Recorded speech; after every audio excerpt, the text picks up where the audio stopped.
Всем привет! 18 ноября 2023 года. Приехал на свой участок. Недели две меня здесь не было. В общем, пора уже укрывать виноград. Сейчас минус 1, минус 2 градуса.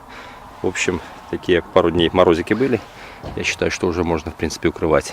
Тот, кто землей укрывает, они, в принципе, уже, наверное, укрыли. Но, во всяком случае, должны были.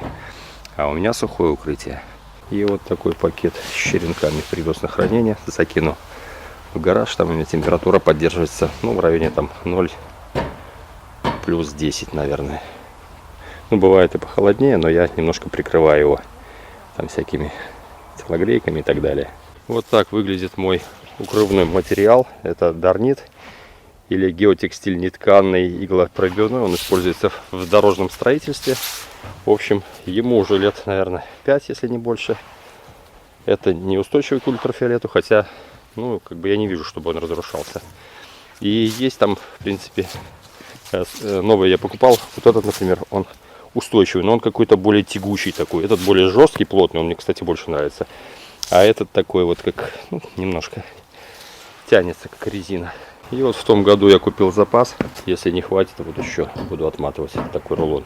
В общем, по плотности многие спрашивали. Каждый год, в принципе, это говорю, все равно просят снимать видео.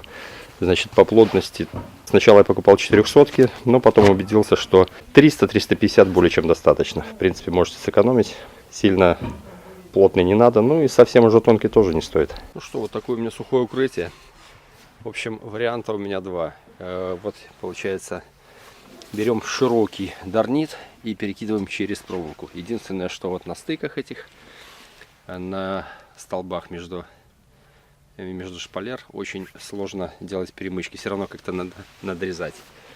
Здесь у меня сделано из двух частей. И вот сейчас покажу. Вот так вот оно сделано. В принципе, тоже рабочий вариант, но немножко более геморройный, так сказать. Перекидывать, конечно, удобнее, но на стыках тяжко. Вот здесь, например, видите, тоже из двух частей. И вот так вот у меня стык этот обшит с двух сторон.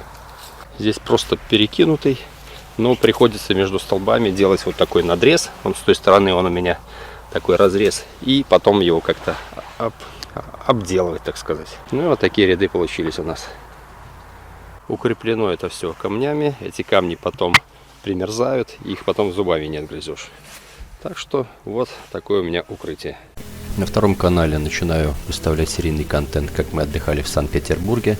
Кому интересно, переходите по ссылке в описании.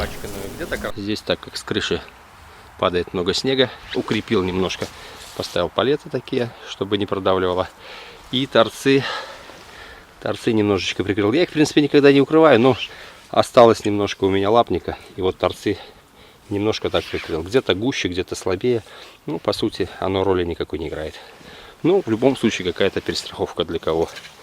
Вообще, это от казацкого можжевельника. Вот казацкий можжевельник. Я его обкорнал немножко. Ему, в принципе, стрижка не повредит. Но он у меня очень густой, поэтому даже не жалко. И не надо в лес идти за лапником. Дарнит теплый дышащий материал. Такой типа войлока.